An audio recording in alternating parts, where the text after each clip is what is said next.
Well, hey there, it's Liz Rohr from Real World NP, and you are watching the Real World NP YouTube channel. We make weekly episodes to help save you time, frustration, and help you take the best care of your patients. Hello! This episode, we are going to be talking about syncope.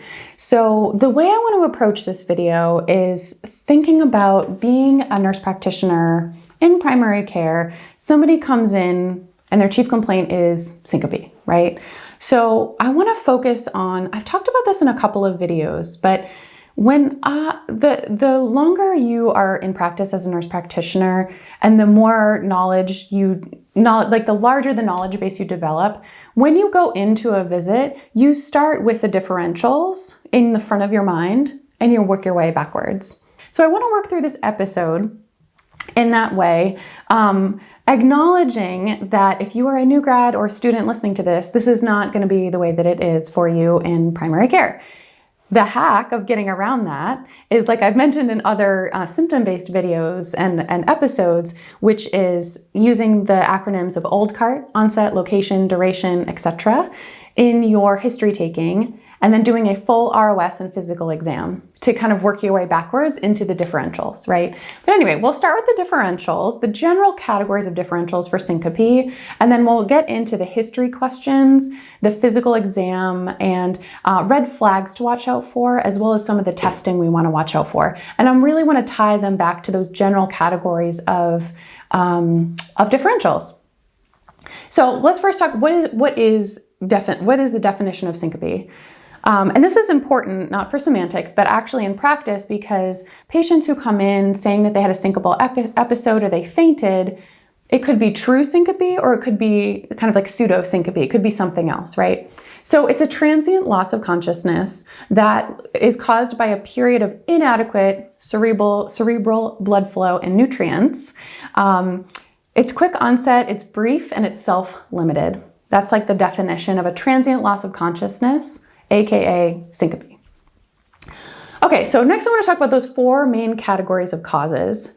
So I'm not going to talk about every single differential that exists because that is very long. So this is one of those doorway episodes. If you haven't listened to many of my episodes before, a lot of the hacks that I use to keep things straight in my mind when there's so much knowledge to know is knowing, like, what is the first place to start? What is that first level of knowledge that I must have for this chief complaint or this topic that will lead me to my next doorway of where to go to pursue that information further, right? Especially in those really huge, broad differential chief complaints, and this is potentially one of them. Like, what are those four main places to start in terms of categories? And then once you get there, what's the doorway that you're going to open that's leading you towards one direction? And then you can consult your further resources to build out your knowledge and your investigation further, right? So this is the doorway episode. Okay, four main categories of syncope. The first one is called reflex mediated. So if you're a student or a newer grad, you might be like, well, what are we talking about here? So it's fascinating. And actually, again, this is a doorway, so definitely something to investigate if you're not feeling comfortable with all the differentials inside of reflex-mediated syncope. But those are traditionally things that are like triggered by something else that causes a syncopal event. So commonly, this is vasovagal responses, right? Some people have that vasovagal response, they have a syncopal episode. Micturition, voiding, and defecation, those can also trigger a syncopal event. Interesting, as can swallowing and coughing and sneezing. Fun fact. Definitely read about reflex mediated. Those are not the only options, but there's like something that it triggers the event, right? And so definitely deepen your knowledge base in that if you're not familiar with those differentials, right? The next one is orthostatic hypotension, and that's the general parent category, and like the children are like the little differentials, right? So what are the general categories inside medication related or orthostatic hypotension? So medication related, primarily, predominantly, most common ones are caused by diuretics, vasodilators, specifically calcium channel blockers, nitrates, alpha blockers. Those are really common, not the only options, but very common ones. Volume depletion states, hemorrhage, GI illness, etc. and various autonomic reasons. This is a little bit of a zebra-ish place to go, but just keeping in mind, again, this is like the doorway to pursue down, right? So Parkinson's, secondary to other illnesses, amyloidosis, diabetes, stuff like that, right? Go down that doorway if you want to go down that doorway. But the moral of the story is second major cause is orthostatic hypotension from whatever underlying cause there is, right? So just think about reflex mediated orthostatic hypotension. And then the next one is cardiopulmonary disease, right? This is a broad category as well. So we're thinking things like arrhythmias, cardiac arrhythmias, structural heart disease, cardiomyopathy, severe aortic stenosis, pulmonary embolism, pulmonary hypertension, right? Again, this is a doorway, so go into that pathway if you're thinking more on that line. But as long as you're keeping those first three things in your mind, first three categories, that will help you guide your visit to ask the appropriate history questions, physical exam, or the tests, right? Etc. Okay, so next I want to talk about pseudo syncope. So the things we really want to be careful of is getting our adequate history with these patients, because we have to figure out what direction to go, right? So the other things you want to be mindful of that are not actually syncope are things like seizures, sleep disturbances of a variety of kind, right? That's like the parent category. Accidental falls. Metabolic and electrolyte disturbances can contribute to cognitive changes, but not necessarily true syncope. Some psychiatric conditions, whether it's a pseudo seizure or something else that's going on. So just being really mindful of like, is this actually true syncope in those three first categories, or is it something else? Okay, next let's talk about the history questions. So as I mentioned at the beginning, there's old cart, onset, location, duration, etc. But there are specific questions to ask for syncope, so I want to go over some of those. You want to talk about how many episodes this person has had. How long do they last? How often it's happening? Is this the first time, multiple times? Were there any symptoms prior to the episode, right? Because we're tying it back to reflex mediated causes, voiding, defecating, were they diaphoretic? Were they nauseous? Did they have palpitations? Were they hot, cold? Did they have chest pain, shortness of breath, right? Tying it back to those categories. Position of their body before or after the episode, right? Were they, again, tying back to orthostasis, were they going from sitting to standing and then they fainted, lost consciousness, etc.? And if it's happened a number of times, is there something that's consistently seeming to trigger it, right? Is it all kind of tied together?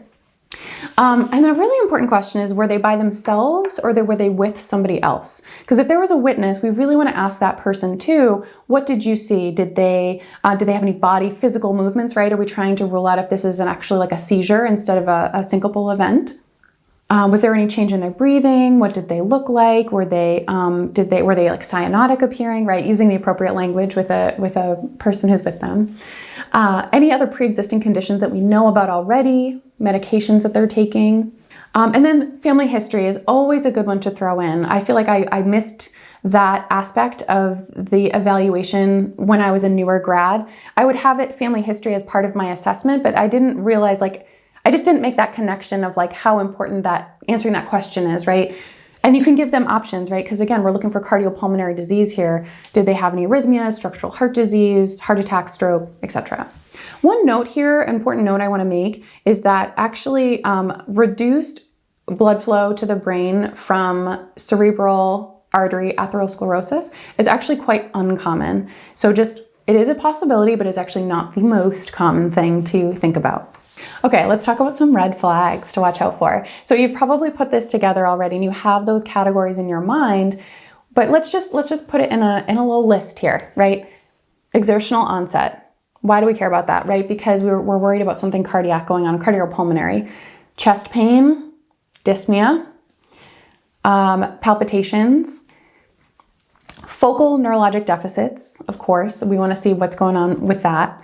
Things like diplopia, ataxia, dysarthria, speech, visual changes, right? Weakness.